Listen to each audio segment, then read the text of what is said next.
အားလုံးပဲမင်္ဂလာပါရှင်ဒီနေ့မှာတော့စာရေးဆရာမင်းဝေပါရာပြန်ဆိုထားတဲ့အာကမိမဆိုတဲ့စာအုပ်လေးကိုဖတ်ပြပေးရမှာဖြစ်ပါတယ်ရှင်အာကမိမအပိုင်းတစ်အခန်းတစ်ဝငွေရောင်ဒီလည်းအဖြူပါပဲ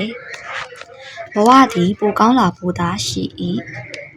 အသက်59နှစ်အရွယ်မှာကျမကသပင်တွေကိုငွေရောင်အတိုင်းထားလိုက်ပါတော့တယ်နောက်နှစ်နှစ်ကြာတော့ကျမကနယူးယောက်မဂ္ဂဇင်းရဲ့မျက်နှာပုံမှာတရေတဲပြီးပါလာပါရော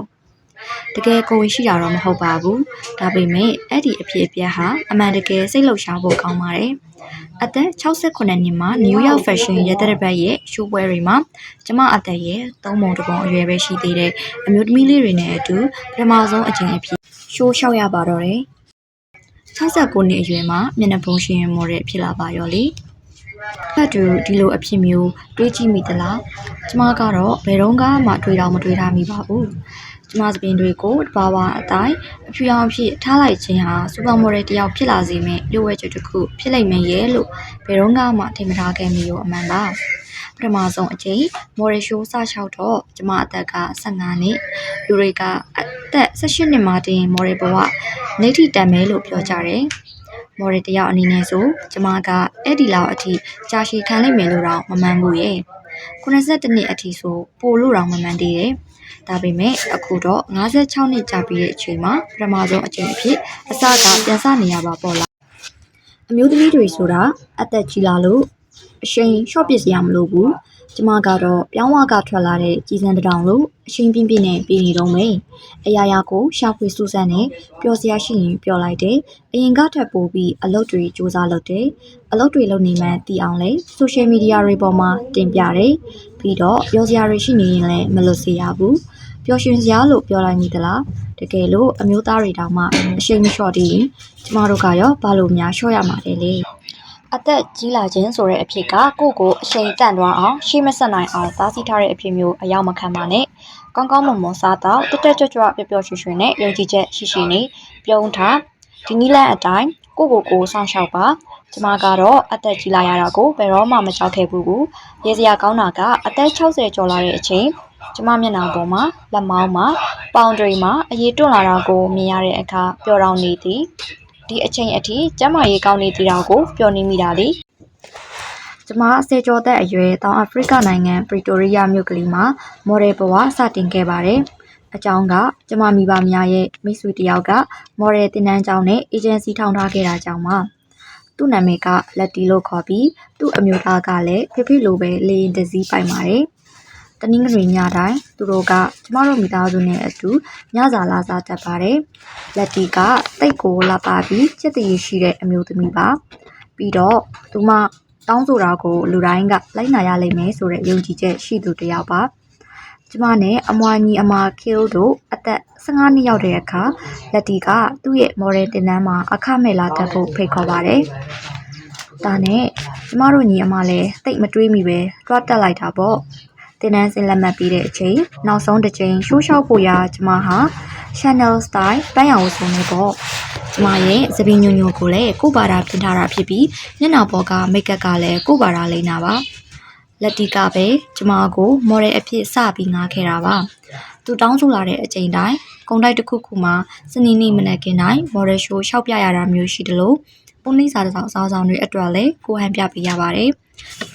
မော်ဒယ်တယောက်ဖြစ်ရလို့ထူးကဲပြီးအခွင့်ထူခံအဖြစ်ခံစားရတာမျိုးလည်းမရှိပါဘူးဒါဟာအလုပ်တစ်ခုပါပဲတခြားအလုပ်တွေထက်ပတ်စံပိုရတယ်အဲ့ဒီတော့ကောင်းတာပေါ့ဒါပေမဲ့အဲ့ဒီအချက်ကိုထိလိုက်ရချိန်မှာတော့ကျမအတော်လေးအံ့ဩသွားမိပါတယ်နေရာတစ်ခုကိုရောက်သွားမယ်သူတို့ဝတ်ခန်းနဲ့ဝတ်စုံကိုဝတ်မယ်အခန်းထဲမှာလမ်းပတ်လျှောက်ပြမယ်ပြီးရင်အိမ်ပြန်လာမယ်ဒါပဲလေအဲ့ဒါကိုဘာကြောင့်များပတ်စံတွေအများကြီးပေးကြတာပါလိမ့်ပေါ့ဒါပေမဲ့တကယ်ကိုပေးကြပါတယ်အထူးသဖြင့်ကျမတို့အရွယ်မိန်းကလေးတွေကိုပေါ့အဲ့ဒီတုန်းကတော့ကျမအသက်82နှစ်အထိမော်ဒယ်တယောက်အဖြစ်ဆက်ရှိနေလိမ့်အောင်မယ်လို့မထင်ခဲ့မိလို့အမှန်ပါဒီအတွေ့ကိုနားလည်ဖို့ဆိုရင်ခမ်းမတဲ့ဝေဝဲကြည့်လိုက်ဖို့နဲ့တွေးလိုက်သမျှမော်ဒယ်မိန်းကလေးတွေဟာအသက်အရွယ်အားဖြင့်အလွန်ငယ်နေသေးမှမြင်တွေ့လိုက်ရမှသာနားလည်ပါလိမ့်မယ်ဒါဟာယာယီအလုပ်ပဲဆိုတာကျမသိပေမဲ့အဲ့ဒါကြောင့်အတွက်နဲ့တော့ဘလို့မှမခံစားရပါဘူးပတ်စံရတော့လေပြောနေတာပါပဲကျမရဲ့ညီမန်းချက်ပန်းတိုင်းကမော်ဒယ်လုပ်ဖို့မဟုတ်ဘူးလေ တက္ကသိုလ်တက်ရမှုပဲဟာအန်ဩစရာကောင်းတာကတက္ကသိုလ်ရောက်တော့လေကျမဟာမော်ဒယ်အလုပ်ကိုဆက်လုပ်ဖြစ်နေတာပါပဲကြိုတင်မျှော်လင့်ထားခဲ့တဲ့အတိုင်းကျမပွဲရတယ်နောက်တော့အိမ်ထောင်ကြတယ်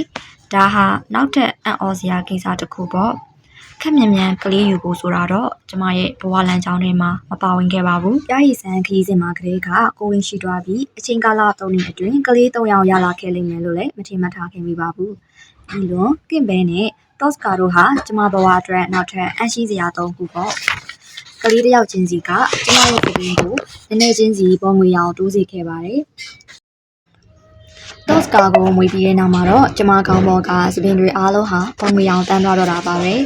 ကလေး3ယောက်ရပြီးတဲ့နောက်မှာလည်းကျမဟာမော်ဒယ်အဖြစ်ပြန်ဆောက်လုပ်ပါတယ်။ဒါကလည်းလက်တီကကျမကိုတောင်းဆိုလို့ပါ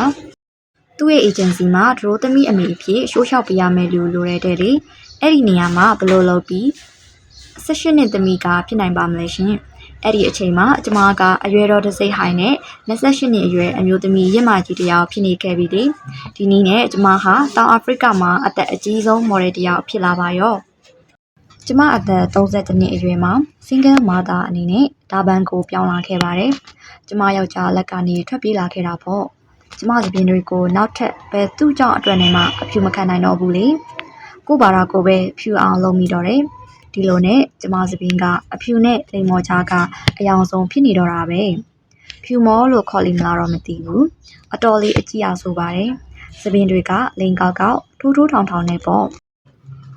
ပတ်စံချွေတာနိုင်အောင်စပင်းကိုကို့ဘာသာညက်တယ်သူတို့ဘက်ကလည်းကျမကိုသူတို့အကြောင်းနဲ့သူတို့မော်ဒယ်ဆက်လုပ်ခွင့်ပြုထားတယ်ဒီလိုနဲ့ကျမကအဲ့ဒီအလုပ်အတွက်စိတ်ပူစရာမလိုခဲ့ဘူးနောက်ပြီးဒါကကျမရဲ့အာဟာရဗေဒအကြံပေးအလုပ်ကိုမထိခိုက်ပါဘူးအာဟာရဗေဒအကြံပေးအလုပ်ကအသက်22နှစ်အရွယ်မှာပရီတိုးရီးယားကကျမပိုင်တိုက်ခန်းကလေးမှာစခဲ့တဲ့အလုပ်ပေါ့ကျမစီလာတဲ့ဖောက်တယ်တွေကိုကူညီပေးနိုင်တဲ့၍သူတို့ကလည်းကျမစပင်းကဘာအယောင်ဖြစ်နေတယ်လဲဘယ်လိုပုံစံဖြစ်နေတယ်လဲဆိုတာကိုအရေးမလုံးကြပါဘူးအသက်42နှစ်မှာကျမကတိုရွန်တိုကိုပြောင်းလာခဲ့ပြီးမော်ဒယ်အလုပ်ကိုတစ်ဖက်ကလုပ်ပြီးပါရက်ကိုပွဲအတွက်ကျောင်းတက်ရင်အလုပ်နှစ်ခုလုံးကိုဟန်ချက်ညီအောင်စူးစမ်းပြီးနေရတာပေါ့ကျမမော်ဒယ်လုပ်ခဲ့မှုတဲ့အတွေ့အကြုံအရအလုပ်ရနိုင်တယ်လို့ဆိုတာကြောင့်ကျမကိုလက်ခံပေးနိုင်မယ်ကျမနဲ့ပတ်စံရှာလို့ရနိုင်မယ်ယူဆတဲ့တိုရွန်တိုကမော်ဒယ် agency တစ်ခုနဲ့လက်တွဲခဲ့ပါတယ်ရှိသမျှသောမော်ဒယ်လုပ်တွေကမိန်းမငယ်လေးတွေအတွက်ကြီးပဲဆိုပေမဲ့တခါတလေကြတော့လေရုပ်တည်တန်အောင်တက်ကြီးပိုင်းမော်ဒယ်တွေလည်းလိုအပ်တတ်တာကိုအဲ့ဒီမှာပဲကျမကပထမဆုံးအချိန်ဖွားဖွားအဖြစ်ကြော်ညာရိုက်ခဲ့ရပါတယ်အဲ့ဒီတုန်းကကျမအသက်42နှစ်ပဲရှိသေးတာနော်တေချာတာတစ်ခုကအသက်40တန်းဝင်မော်ဒယ်ဆိုလို့တိုရွန်တိုမှာကျမတယောက်တည်းတော့မဟုတ်ပါဘူးမော်ဒယ်အလုပ်မှာ10ကျော်တက်ဒါမှမဟုတ်20တန်းဝင်လေးတွေလို့မဟုတ်တဲ့ကျမအတွက်အလုပ်ကအမြဲတမ်းတော့ရှိမနေဘူးပေါ့ပြီးတော့ဒီနေရာကလည်း fashion အတွက်နာမည်ကြီးတစ်စိတ်တွေအတွက်ရှိနေတဲ့နေရာမဟုတ်သလို New York fashion ရဲ့တက်ပတ်လို့မီလန်လိုနေရာမျိုးလည်းဟုတ်မနေပြန်ဘူးဆိုတော့ကိုတော့သတိလေးကတ်ထားရတယ်တခါလားမသိကျမကတက်ကြီးပိုင်းအမျိုးသားအမျိုးသမီးတွေနဲ့အတူတူရှိုးလျှောက်ရတယ်ပွဲပြီးတဲ့နောက်အားလုံးအတူထွက်တော့ကြတာပေါ့ကျမတို့အဖွဲထဲကယောက်ျားတစ်ယောက်ကပြောတယ်မင်းတောက်တာမင်းပါတာမင်းရှင်ဘာလို့ဆိုမင်းတယောက်ပဲငါနဲ့အတူအိပ်ရတယ်မရောက်ဘူးတော့မို့လို့တဲ့ကျမသူ့ကိုစိုက်ကြည့်နေမိတယ်သူကဆက်ပြောတယ်အေးငါကဟောဒီကတခြားမော်ဒယ်တွေအကုန်လုံးနဲ့ငွေရကြော်ညာရိုက်ပူတယ်ကွာတဲ့လီတက်ကြီးပိုင်းမော်ဒယ်တွေအတွက်ကအဲ့ဒီလိုအလုပ်မျိုးတွေပေါ့အရာတွေရောင်းရဖို့အတွက်ကြော်ညာပေးရတာမျိုးတွေကျမအေးမလုပ်ပါဘူးအဲ့ဒီအလုပ်ကိုလုပ်တာစိတ်လှုပ်ရှားမှုနောက်လိုက်ဖို့အတွက်မှမဟုတ်တာအလုပ်တစ်ခုတက်ပဲဟာနောက်ပြီးကျမအတွက်အလုပ်လုပ်ဖို့လိုရလေကျမကမော်ဒယ်အလုပ်ကိုဆက်လုပ်နေရဲဆိုတာပြောဖို့ကောင်းလို့ကျမကိုကြည့်ကောင်းနေစေလို့မတူညီတဲ့မြို့တွေမှာရုံးအလုပ်တွေလိုက်ရှာနေရတယ်ဆိုတဲ့အဖြစ်ကကင်းဝေးစေဖို့လူသစ်တွေနဲ့တွေ့ဆုံခွင့်ရစေလို့ပါအဲ့ဒီနေ့အပိုင်းခြားတွေမှာကျမလူနာကြည့်ပေးနေရတာကိုအနောက်ရှက်မဖြစ်စေဖို့အတွက်ရှိုးလျှောက်ဖို့ကျမကိုခေါ်မယ်ဆိုရင်3ပတ်လောက်ကြိုပြောရပါတယ်ပြီးတော့ကျမကလည်းတစ်လမှာ4ချိန်ထပ်ပို့ပြီးမော်ဒယ်မလုပ်ပါဘူးအဲ့ဒါကအာဟာရဗေဒပညာရှင်အလုပ်ထက်ဝင်ငွေပိုကောင်းတာမို့တည်ငြိမ်တဲ့အခြေခံဝင်ငွေလို့တောင်ပြောလို့ရနေလေတော့အဲ့ဒီလေးကိုရမ်းခါပြဖို့လည်းမကြိုးစားမိဘူး